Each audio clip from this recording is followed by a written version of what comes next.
تفہیم القرآن سید ابوالعلا مودودی سورہ آل عمران آیات 45 تا 63۔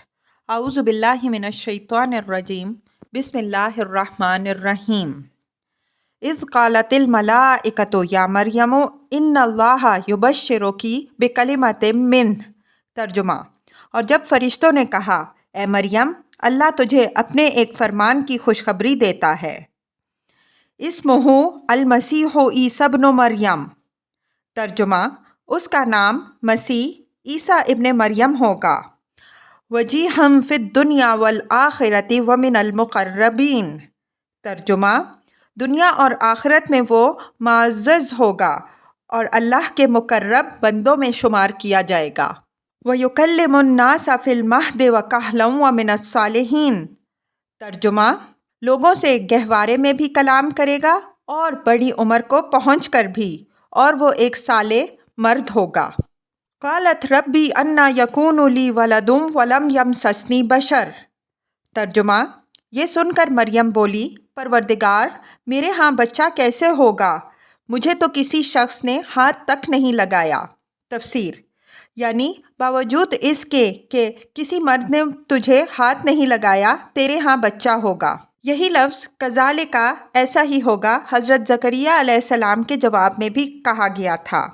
اس کا جو مفہوم وہاں ہے وہی یہاں بھی ہونا چاہیے۔ نیز بات کا فقرہ بلکہ پچھلا اور اگلا سارا بیان اسی معنی کی تائید کرتا ہے کہ حضرت مریم علیہ السلام کو صنفی مواصلت کے بغیر بچہ پیدا ہونے کی بشارت دی گئی تھی، اور فی الواقع اسی صورت سے حضرت عیسیٰ علیہ السلام کی پیدائش ہوئی۔ ورنہ اگر بات یہی تھی کہ حضرت مریم علیہ السلام کے ہاں اسی معروف فطری طریقے سے بچہ پیدا ہونے والا تھا جس طرح دنیا میں عورتوں کے ہاں ہوا کرتا ہے، اور اگر حضرت عیسیٰ علیہ السلام کی پیدائش فی الواقع اسی طرح ہوئی ہوتی تو یہ سارا بیان قطعی محمل ٹھہرتا ہے جو چوتھے رکوع سے چھٹے رکوع تک چلا جا رہا ہے، اور وہ تمام بیانات بھی بے معنی قرار پاتے ہیں جو ولادت مسیح علیہ السلام کے باب میں قرآن کے دوسرے مقامات پر ہمیں ملتے ہیں۔ عیسائیوں نے حضرت عیسیٰ علیہ السلام کو الہ اور ابن اللہ اسی وجہ سے سمجھا تھا کہ ان کی پیدائش غیر فطری طور پر بغیر باپ کے ہوئی تھی، اور یہودیوں نے حضرت مریم علیہ السلام پر الزام بھی اسی وجہ سے لگایا کہ سب کے سامنے یہ واقعہ پیش آیا کہ ایک لڑکی غیر شادی شدہ تھی اور اس کے ہاں بچہ پیدا ہو گیا۔ اگر یہ سرے سے واقعہ ہی نہیں تھا تب ان دونوں گروہوں کے خیالات کی تردید میں بس اتنا کہہ دینا کافی تھا کہ تم لوگ غلط کہتے ہو، وہ لڑکی شادی شدہ تھی، فلاں شخص اس کا شوہر تھا، اور اسی کے نطفے سے عیسیٰ علیہ السلام پیدا ہوئے۔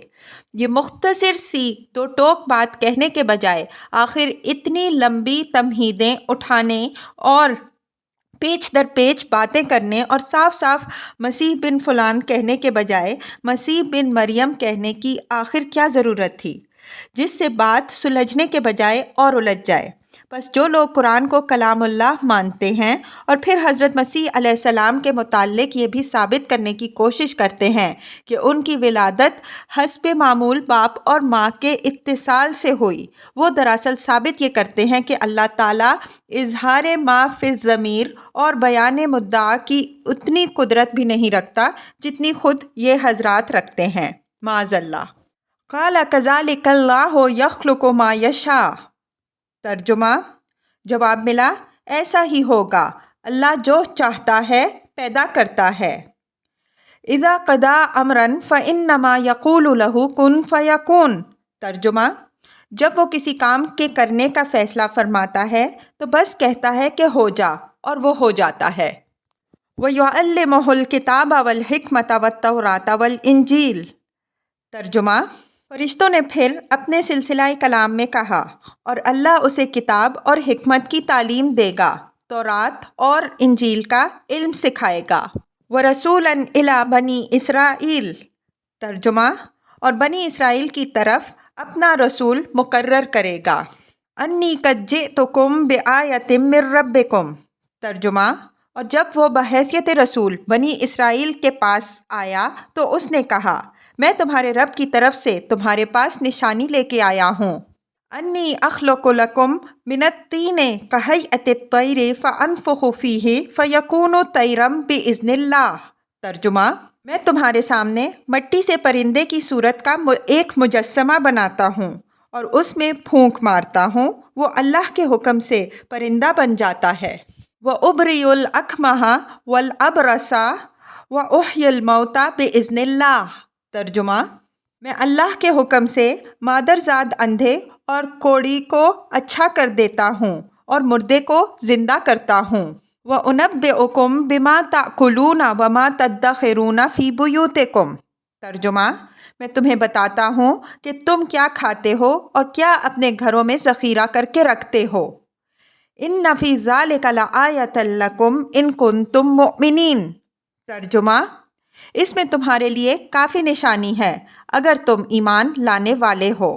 تفسیر: یعنی یہ علامات تم کو اس امر کا اطمینان دلانے کے لیے کافی ہیں کہ میں اس خدا کا بھیجا ہوا ہوں جو کائنات کا خالق اور حاکم ذی اقتدار ہے، بشرطے کہ تم حق کو ماننے کے لیے تیار ہو، ہٹ دھرم نہ ہو جاؤ۔ وَمُصَدِّقًا لِمَا بَيْنَ يَدَيَّ مِنَ التَّوْرَاةِ۔ ترجمہ: اور میں اس تعلیم و ہدایت کی تصدیق کرنے والا بن کر آیا ہوں جو تورات میں اس وقت میرے زمانے میں موجود ہے۔ تفسیر: یعنی یہ میرے فرستادہ خدا ہونے کا ایک ثبوت اور ہے۔ اگر میں اس کی طرف سے بھیجا ہوا نہ ہوتا بلکہ کوئی جھوٹا مدعی ہوتا تو خود ایک مستقل مذہب کی بنا ڈالتا اور اپنے ان کمالات کے زور پر تمہیں سابق دین سے ہٹا کر اپنے ایجاد کردہ دین کی طرف لانے کی کوشش کرتا، لیکن میں تو اسی اصل دین کو مانتا ہوں اور اسی تعلیم کو صحیح قرار دے رہا ہوں جو خدا کی طرف سے اس کے پیغمبر مجھ سے پہلے لائے تھے۔ یہ بات کہ مسیح علیہ السلام وہی دین لے کر آئے تھے جو موسیٰ علیہ السلام اور دوسرے انبیاء علیہم السلام نے پیش کیا تھا، رائج الوقت اناجیل میں بھی واضح طور پر ہمیں ملتی ہے۔ مثلاً متی کی روایت کے مطابق پہاڑی کے وعظ میں مسیح علیہ السلام صاف فرماتے ہیں، یہ نہ سمجھو کہ میں تورات یا نبیوں کی کتابوں کو منسوخ کرنے آیا ہوں، منسوخ کرنے نہیں بلکہ پورا کرنے آیا ہوں۔ ایک یہودی عالم نے حضرت مسیح علیہ السلام سے پوچھا کہ احکام دین میں اولین حکم کون سا ہے؟ جواب میں آپ علیہ السلام نے فرمایا، خداوند اپنے خدا سے اپنے سارے دل اور اپنی ساری جان اور اپنی ساری عقل سے محبت رکھ۔ بڑا اور پہلا حکم یہی ہے، اور دوسرا اس کے مانند یہ کہ اپنے پڑوسی سے اپنے برابر محبت رکھ۔ انہی دو حکموں پر تمام تورات اور انبیاء علیہم السلام کے صحیفوں کا مدار ہے۔ متی باب 22 آیات 37 تا 40۔ پھر حضرت مسیح علیہ السلام اپنے شاگردوں سے فرماتے ہیں، فقیہ اور فریسی موسیٰ علیہ السلام کی گدی پر بیٹھے ہیں، بس جو کچھ وہ تمہیں بتائیں وہ سب کرو اور مانو، لیکن ان کے کام نہ کرو کیونکہ وہ کہتے ہیں اور کرتے نہیں۔ متی باب 23 آیات 2 تا 3۔ وَلِأُحِلَّ لَكُمْ بَعْضَ الَّذِي حُرِّمَ عَلَيْكُمْ۔ ترجمہ: اور اس لیے آیا ہوں کہ تمہارے لیے بعض ان چیزوں کو حلال کر دوں جو تم پر حرام کر دی گئی ہیں۔ تفسیر: یعنی تمہارے جہلاء کے توہمات، تمہارے فقیہوں کے قانونی موشگافیوں، تمہاری رہبانیت پسند لوگوں کے تشددات اور غیر مسلم قوموں کے غلبہ و تسلط کی بدولت تمہارے ہاں اصل شریعت الہی پر جن قیود کا اضافہ کر دیا ہے، میں ان کو منسوخ کروں گا اور تمہارے لیے وہی چیزیں حلال اور وہی حرام قرار دوں گا جنہیں اللہ نے حلال یا حرام کیا ہے۔ وَجِئْتُكُم بِآیَةٍ مِّن رَبِّكُم۔ ترجمہ: دیکھو میں تمہارے رب کی طرف سے تمہارے پاس نشانی لے کر آیا ہوں۔ فَاتَّقُوا اللَّهَ وَأَطِیعُونِ۔ ترجمہ: لہٰذا اللہ سے ڈرو اور میری اطاعت کرو۔ ان اللہ ربی و ربکم فاعبدوہ۔ ترجمہ: اللہ میرا رب بھی ہے اور تمہارا رب بھی ہے، لہٰذا تم اسی کی بندگی اختیار کرو۔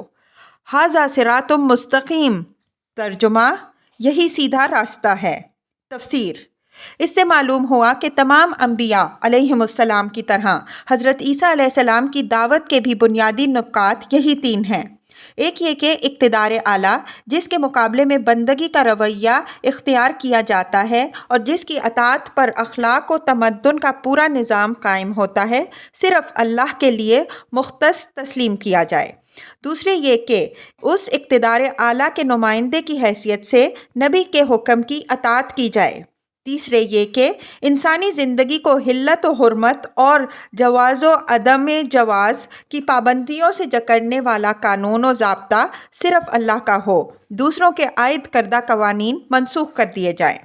پس در حقیقت حضرت عیسیٰ علیہ السلام اور حضرت موسیٰ علیہ السلام اور حضرت محمد صلی اللہ علیہ وسلم اور دوسرے انبیاء علیہم السلام کے مشن میں یکسرمو فرق نہیں۔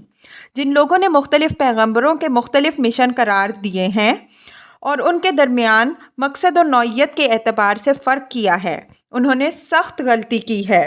مالک الملک کی طرف سے اس کی رعیت کی طرف جو شخص بھی مامور ہو کر آئے گا، اس کے آنے کا مقصد اس کے سوا کچھ نہیں ہو سکتا کہ وہ رعایا کو نافرمانی اور خود مختاری سے روکے اور شرک سے، یعنی اس بات سے کہ وہ اقتدار اعلیٰ میں کسی حیثیت سے دوسروں کو مالک الملک کے ساتھ شریک ٹھہرائیں اور اپنی وفاداریوں اور عبادت گزاریوں کو ان میں منقسم کریں، منع کرے اور اصل مالک کی خاص اور خالص بندگی و اطاعت پر لوگوں کو دعوت دے۔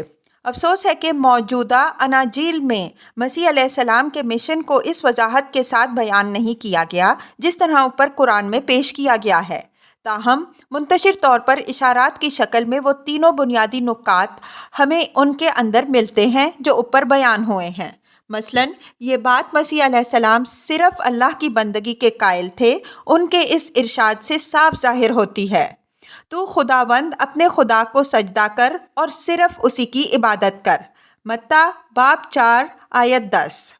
اور صرف یہی نہیں کہ وہ اس کے قائل تھے بلکہ ان کی ساری کوششوں کا مقصود یہ تھا کہ زمین پر خدا کے امر شرعی کی اسی طرح اطاعت ہو جس طرح آسمان پر اس کے امر تکوینی کی اطاعت ہو رہی ہے۔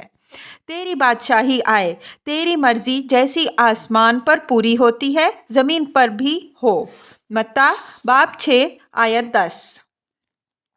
پھر یہ بات کہ مسیح علیہ السلام اپنے آپ کو نبی اور آسمانی بادشاہت کے نمائندے کی حیثیت سے پیش کرتے تھے اور اسی حیثیت سے لوگوں کو اپنی اطاعت کی طرف دعوت دیتے تھے، ان کے متعدد اقوال سے معلوم ہوتا ہے۔ انہوں نے جب اپنے وطن ناصرہ سے اپنی دعوت کا آغاز کیا تو ان کے اپنے ہی بھائی بندے اور اہل شہر ان کی مخالفت کے لیے کھڑے ہو گئے۔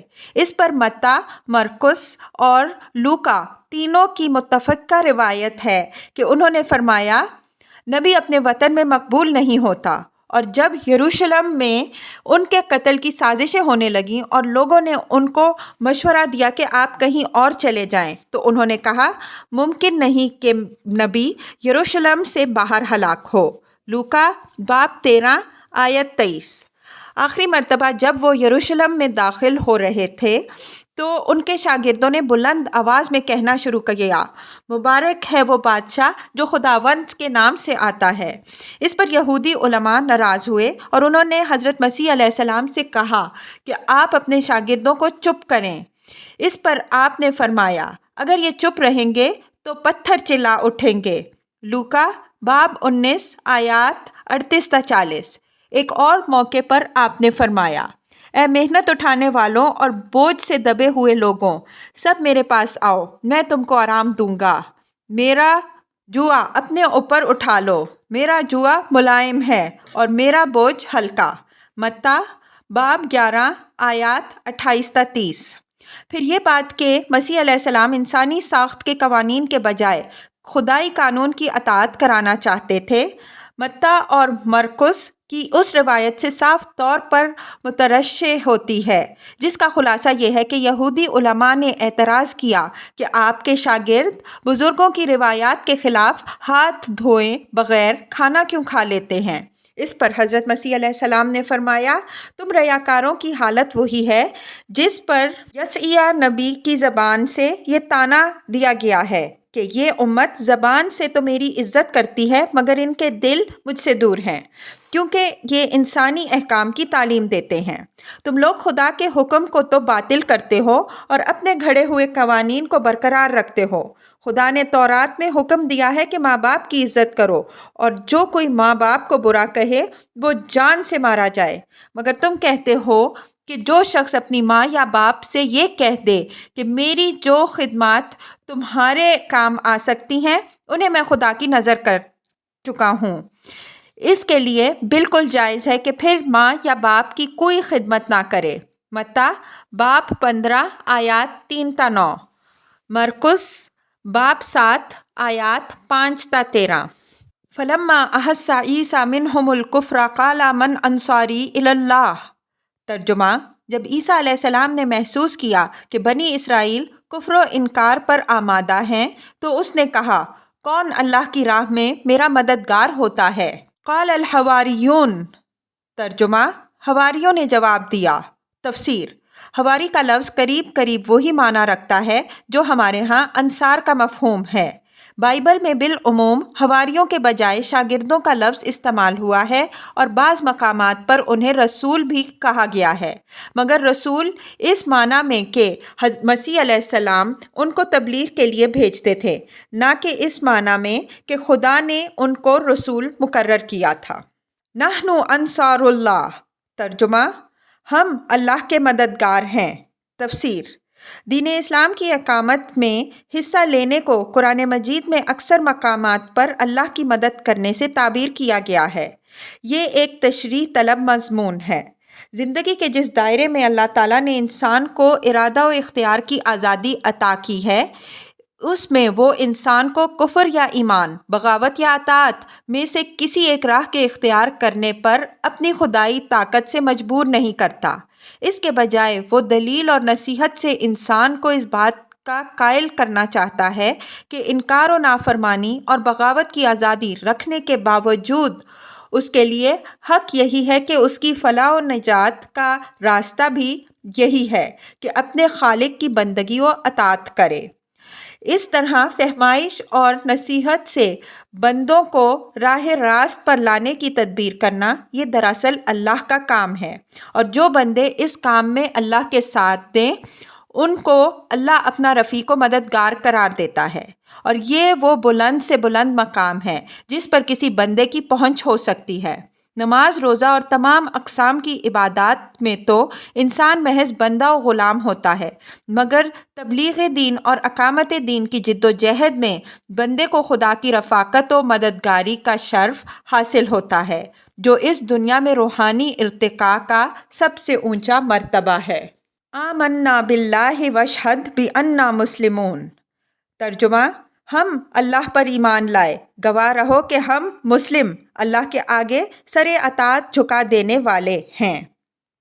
ربنا آمنا بما انزلت واتبعنا الرسول۔ ترجمہ: مالک، جو فرمان تو نے نازل کیا ہے ہم نے اسے مان لیا اور رسول کی پیروی قبول کی۔ فاکتبنا مع الشاہدین۔ ترجمہ: ہمارا نام گواہی دینے والوں میں لکھ لے۔ ومکروا ومکر اللہ۔ ترجمہ: پھر بنی اسرائیل مسیح کے خلاف خفیہ تدبیریں کرنے لگے، جواب میں اللہ نے بھی اپنی خفیہ تدبیر کی۔ اللہ خیر الماکرین۔ ترجمہ: اور ایسی تدبیروں میں اللہ سب سے بڑھ کر ہے۔ اذ قال اللہ یا عیسیٰ انی متوفیک۔ ترجمہ: وہ اللہ کی خفیہ تدبیر ہی تھی جب اس نے کہا کہ اے عیسیٰ، اب میں تجھے واپس لے لوں گا۔ تفسیر: اصل لفظ متوفی کا استعمال ہوا ہے۔ توفی کے اصل معنی لینے اور وصول کرنے کے ہیں۔ روح قبض کرنا اس لفظ کا مجازی استعمال ہے، نہ کہ اصل لغوی معنی۔ یہاں یہ لفظ انگریزی لفظ ٹو ریکال کے معنی میں مستعمل ہوا ہے، یعنی کسی عہدیدار کو اس کے منصب سے واپس بلا لینا۔ چونکہ بنی اسرائیل صدیوں سے مسلسل نافرمانیاں کر رہے تھے، بار بار کی تنبیہوں اور فہمائشوں کے باوجود ان کی قومی روش بگڑتی ہی چلی جا رہی تھی۔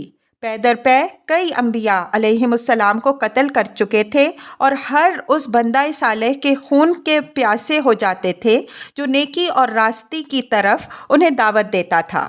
اس لیے اللہ تعالیٰ نے ان پر حجت تمام کرنے اور انہیں ایک آخری موقع دینے کے لیے حضرت عیسیٰ علیہ السلام اور حضرت یحییٰ علیہ السلام جیسے دو جلیل القدر پیغمبروں کو بیک وقت مبعوث کیا، جن کے ساتھ مامور من اللہ ہونے کی ایسی کھلی نشانیاں تھیں کہ ان سے انکار صرف وہی لوگ کر سکتے تھے جو حق و صداقت سے انتہا درجے کا عناد رکھتے ہوں، اور حق کے مقابلے میں جن کی جسارت تو بے باکی حد کو پہنچ چکی ہو۔ مگر بنی اسرائیل نے اس آخری موقع کو بھی ہاتھ سے کھو دیا، اور صرف اتنا ہی نہ کیا کہ ان دونوں پیغمبروں کی دعوت رد کر دی، بلکہ ان کے ایک رئیس نے علل اعلان حضرت یحییٰ علیہ السلام جیسے بلند پایا انسان کا سر ایک رقاصہ کی فرمائش پر قلم کرا دیا، اور ان کے علماء و فقہا نے سازش کر کے حضرت عیسیٰ علیہ السلام کو رومی سلطنت سے سزائے موت دلوانے کی کوشش کی۔ اس کے بعد بنی اسرائیل کی فہمائش پر مزید وقت اور قوت صرف کرنا بالکل فضول تھا۔ اس لیے اللہ تعالیٰ نے اپنے پیغمبر کو واپس بلا لیا اور قیامت تک کے لیے بنی اسرائیل پر ذلت کی زندگی کا فیصلہ لکھ دیا۔ یہاں یہ بات سمجھ لینی چاہیے کہ قرآن کی یہ پوری تقریر دراصل عیسائیوں کے عقیدہ الوہیت مسیح کی تردید و اصلاح کے لیے ہے، اور عیسائیوں میں اس عقیدے کا پیدا ہونا کے 3 اہم اسباب ہیں۔ نمبر 1، مسیح علیہ السلام کی اعجازی ولادت۔ نمبر 2، ان کے سریع محسوس ہونے والے معجزات۔ نمبر 3، ان کا آسمان کی طرف اٹھایا جانا، جس کا ذکر صاف الفاظ میں ان کی کتابوں میں بھی پایا جاتا ہے۔ قرآن نے پہلی بات کی تصدیق کی اور فرمایا کہ مسیح علیہ السلام کا بے باپ پیدا ہونا محض اللہ کی قدرت کا کرشمہ تھا۔ اللہ جس کو چاہتا ہے جس طرح پیدا کر دیتا ہے۔ یہ غیر معمولی طریقے پیدائش ہرگز اس بات کی دلیل نہیں ہے کہ مسیح علیہ السلام خدا تھا یا خدائی میں کچھ حصہ رکھتا تھا۔ دوسری بات کی بھی قرآن نے تصدیق کی اور خود مسیح علیہ السلام کے معجزات ایک ایک کر کے گنوائے، مگر بتا دیا کہ یہ سارے کام اس نے اللہ کے اذن سے کیے، باختیار خود کچھ بھی نہیں کیا۔ اس لیے ان میں سے کوئی بات ایسی نہیں ہے جس سے تم یہ نتیجہ نکالنے میں کچھ بھی حق بجانب ہو کہ مسیح علیہ السلام کا خدائی میں کوئی حصہ ہے۔ اب تیسری بات کے متعلق اگر عیسائیوں کی روایت سرے سے بالکل ہی غلط ہوتی، تب تو ان کے عقیدہ الوہیت مسیح کی تردید کے لیے ضروری تھا کہ صاف صاف کہہ دیا جاتا کہ جسے تم الہ اور ابن اللہ بنا رہے ہو وہ مر کر مٹی ہو چکا ہے۔ مزید اطمینان چاہتے ہو تو فلاں مکان پر جا کر اس کی قبر دیکھ لو۔ لیکن ایسا کرنے کے بجائے قرآن صرف یہی نہیں کہ ان کی موت کی تصریح نہیں کرتا، اور صرف یہی نہیں کہ ایسے الفاظ استعمال کرتا ہے جو زندہ اٹھائے جانے کے مفہوم کا کم از کم احتمال تو رکھتے ہی ہیں، بلکہ عیسائیوں کو الٹا یہ اور بتا دیتا ہے کہ مسیح علیہ السلام سرے سے صلیب پر چڑھائے ہی نہیں گئے، یعنی جس نے آخری وقت میں ایلی ایلی لما شبقتنی کہا تھا، اور وہ جس کی صلیب پر چڑھی ہوئی حالت کی تصویر تم لیے پھرتے ہو، وہ مسیح علیہ السلام نہ تھا۔ مسیح علیہ السلام کو تو اس سے پہلے ہی خدا نے اٹھا لیا تھا۔ اس کے بعد جو لوگ قرآن کی آیات سے مسیح علیہ السلام کی وفات کا مفہوم نکالنے کی کوشش کرتے ہیں، وہ دراصل یہ ثابت کرتے ہیں کہ اللہ میاں کو صاف سلجھی ہوئی عبارت میں اپنا مطلب ظاہر کرنے تک کا سلیقہ نہیں ہے۔ اعوذ باللہ من ذالک ورافعک الیہ، ترجمہ، اور تجھ کو اپنی طرف اٹھا لوں گا، ومطہرک من الذین کفروا، ترجمہ، اور جنہوں نے تیرا انکار کیا ہے ان سے، یعنی ان کی مائیت سے اور ان کے گندے ماحول میں ان کے ساتھ رہنے سے تجھے پاک کر دوں گا۔ جاعل الذین اتبعوک فوق الذین کفروا الی یوم القیامہ، ترجمہ، اور تیری پیروی کرنے والوں کو قیامت تک ان لوگوں پر بالادست رکھوں گا جنہوں نے تیرا انکار کیا۔ تفسیر: انکار کرنے والوں سے مراد یہودی ہیں جن کو حضرت عیسیٰ علیہ السلام نے ایمان لانے کی دعوت دی اور انہوں نے اسے رد کر دیا۔ بخلاف اس کے پیروی کرنے والوں سے مراد اگر صحیح پیروی کرنے والے ہوں تو وہ صرف مسلمان ہیں، اور اگر اس سے مراد فی الجملہ آن جناب کے ماننے والے ہوں تو ان میں عیسائی اور مسلمان دونوں شامل ہوں گے۔ ثم الی مرجعکم فاحکم بینکم فیما کنتم فیہ تختلفون۔ ترجمہ: پھر تم سب کو آخر کار میرے پاس آنا ہے، اس وقت میں ان باتوں کا فیصلہ کر دوں گا جن میں تمہارے درمیان اختلاف ہوا۔ فَأَمَّا الَّذِينَ كَفَرُوا فَأُعَذِّبُهُمْ عَذَابًا شَدِيدًا فِي الدُّنْيَا وَالْآخِرَةِ۔ ترجمہ: جن لوگوں نے کفر و انکار کی روش اختیار کی ہے انہیں دنیا اور آخرت دونوں میں سزا دوں گا۔ وَمَا لَهُم مِّن نَاصِرِينَ۔ ترجمہ: وہ کوئی مددگار نہ پائیں گے۔ وَأَمَّا الَّذِينَ آمَنُوا وَعَمِلُوا الصَّالِحَاتِ فَيُوَفِّيهِمْ أُجُورَهُمْ۔ ترجمہ: اور جنہوں نے ایمان اور نیک عملی کا رویہ اختیار کیا ہے انہیں ان کے اجر پورے پورے دیے جائیں گے۔ وَاللَّهُ لَا يُحِبُّ الظَّالِمِينَ۔ ترجمہ: اور خوب جان لے کہ ظالموں سے اللہ ہرگز محبت نہیں کرتا۔ ذَلِكَ نَتْلُوهُ عَلَيْكَ مِنَ الْآيَاتِ وَالذِّكْرِ الْحَكِيمِ۔ ترجمہ: یہ آیات اور حکمت سے لبریز تذکرے ہیں جو ہم تمہیں سنا رہے ہیں۔ اِنَّ مَثَلَ عِیسیٰ عِندَ اللہِ کَمَثَلِ آدم۔ ترجمہ: اللہ کے نزدیک عیسیٰ علیہ السلام کی مثال آدم علیہ السلام کی سی ہے۔ خَلَقَهُ مِن تُرَابٍ ثُمَّ قَالَ لَهُ كُن فَيَكُونُ۔ ترجمہ: کہ اللہ نے اسے مٹی سے پیدا کیا اور حکم دیا کہ ہو جا اور وہ ہو گیا۔ تفسیر: یعنی اگر محض اعجازی پیدائش ہی کسی کو خدا یا خدا کا بیٹا بنانے کے لیے کافی دلیل ہو تب تو پھر تمہیں آدم علیہ السلام کے متعلق بدرجہ اولیٰ ایسا عقیدہ تجویز کرنا چاہیے تھا، کیونکہ مسیح علیہ السلام تو صرف بے باپ کے پیدا ہوئے تھے، مگر آدم علیہ السلام ماں اور باپ دونوں کے بغیر پیدا ہوئے۔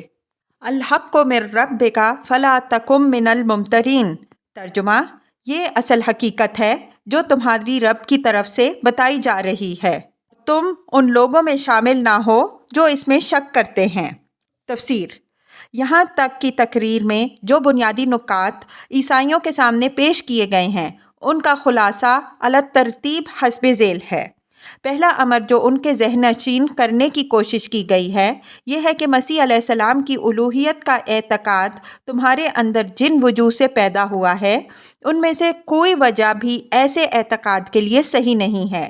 ایک انسان تھا جس کو اللہ نے اپنی مصلحتوں کے تحت مناسب سمجھا کہ غیر معمولی صورت سے پیدا کرے اور اسے ایسے معجزے عطا کرے جو نبوت کی صریح علامت ہوں۔ منکرین حق کو اسے صلیب پر نہ چڑھانے دے بلکہ اس کو اپنے پاس اٹھا لے۔ مالک کو اختیار ہے اپنے جس بندے کو جس طرح چاہے استعمال کرے۔ محض اس غیر معمولی برتاؤ کو دیکھ کر یہ نتیجہ نکالنا کیسے صحیح ہو سکتا ہے کہ وہ خود مالک تھا یا مالک کا بیٹا تھا یا ملکیت میں اس کا شریک تھا۔ دوسری اہم بات جو ان کو سمجھائی گئی ہے وہ یہ ہے کہ مسیح علیہ السلام جس چیز کی طرف دعوت دینے آئے تھے وہ وہی چیز ہے جس کی طرف محمد صلی اللہ علیہ وسلم دعوت دے رہے ہیں۔ دونوں کے مشن میں یکسر منہ فرق نہیں ہے۔ تیسرا بنیادی نقطہ اس تقریر کا یہ ہے کہ مسیح علیہ السلام کے بعد ان کے حواریوں کا مذہب بھی یہی اسلام تھا جو قرآن پیش کر رہا ہے۔ بعد کی عیسائیت نہ اس تعلیم پر قائم رہی جو مسیح علیہ السلام نے دی تھی اور نہ اس مذہب کی پیرو رہی جس کا اتباع مسیح علیہ السلام کے حواری کرتے تھے۔ فَمَنْ حَاجَّكَ فِيهِ مِنْ بَعْدِ مَا جَاءَكَ مِنَ الْعِلْمِ فَقُلْ تَعَالَوْا نَدْعُوا أَبْنَاءَنَا وَأَبْنَاءَكُمْ وَنِسَاءَنَا وَنِسَاءَكُمْ وَأَنفُسَنَا وَأَنفُسَكُمْ۔ ترجمہ: یہ علم آ جانے کے بعد اب جو کوئی اس معاملے میں تم سے جھگڑا کرے تو اے محمد صلی اللہ علیہ وسلم اس سے کہو آؤ ہم اور تم خود بھی آ جائیں اور اپنے اپنے بال بچوں کو بھی لے آئیں۔ ثم نبتہل فنجعل لعنت اللہ علی الکاذبین۔ ترجمہ: اور خدا سے دعا کریں کہ جو جھوٹا ہو اس پر خدا کی لعنت ہو۔ تفسیر: فیصلے کی یہ صورت پیش کرنے سے دراصل یہ ثابت کرنا مقصود تھا کہ وفد نجران جان بوجھ کر ہٹ دھرمی کر رہا ہے۔ اوپر کی تقریر میں جو باتیں بیان کی گئی ہیں ان میں سے کسی کا جواب بھی ان لوگوں کے پاس نہ تھا۔ مسیحیت کے مختلف عقائد میں سے کسی کے حق میں بھی وہ خود اپنی کتب مقدسہ کی ایسی سند نہ پاتے تھے جس کی بنا پر کامل یقین کے ساتھ یہ دعویٰ کر سکتے کہ ان کا عقیدہ امر واقعہ کے عین مطابق ہے اور حقیقت اس کے خلاف ہرگز نہیں ہے۔ پھر نبی صلی اللہ علیہ وسلم کی سیرت، آپ صلی اللہ علیہ وسلم کی تعلیم اور آپ صلی اللہ علیہ وسلم کے کارناموں کو دیکھ کر اکثر اہل وفد اپنے دلوں میں آپ صلی اللہ علیہ وسلم کی نبوت کے قائل بھی ہو گئے تھے یا کم از کم اپنے انکار میں متزلزل ہو چکے تھے۔ اس لیے جب ان سے کہا گیا کہ اچھا اگر تمہیں اپنے عقیدے کی صداقت کا پورا یقین ہے تو آؤ ہمارے مقابلے میں دعا کرو کہ جو جھوٹا ہو اس پر خدا کی لعنت ہو، تو ان میں سے کوئی اس مقابلے کے لیے تیار نہ ہوا۔ اس طرح یہ بات تمام عرب کے سامنے کھل گئی کہ نجرانی مسیحیت کے پیشوا اور پادری جن کے تقدس کا سکہ دور دور تک رواں ہے، دراصل اپنے عقائد کا اتباع کر رہے ہیں جن کی صداقت پر خود انہیں کامل اعتماد نہیں ہے۔ ان ھذا لہو القصص الحق، ترجمہ یہ بالکل صحیح واقعات ہیں۔ وما من الہ الا اللہ، ترجمہ اور حقیقت یہ ہے کہ اللہ کے سوا کوئی خداوند نہیں ہے۔ وَإِنَّ اللَّهَ لَهُوَ الْعَزِيزُ الْحَكِيمُ، ترجمہ اور وہ اللہ ہی کی ہستی ہے جس کی طاقت سب سے بالا اور جس کی حکمت نظام عالم میں کارفرما ہے۔ فَإِن تَوَلَّوْا، ترجمہ پس اگر یہ لوگ اس شرط پر مقابلے میں نہ آئیں یعنی منہ موڑیں تو فَإِنَّ اللَّهَ عَلِيمٌ بِالْمُفْسِدِينَ، ترجمہ تو ان کا مفسد ہونا صاف کھل جائے گا اور اللہ تو مفسدوں کے حال سے واقف ہی ہے۔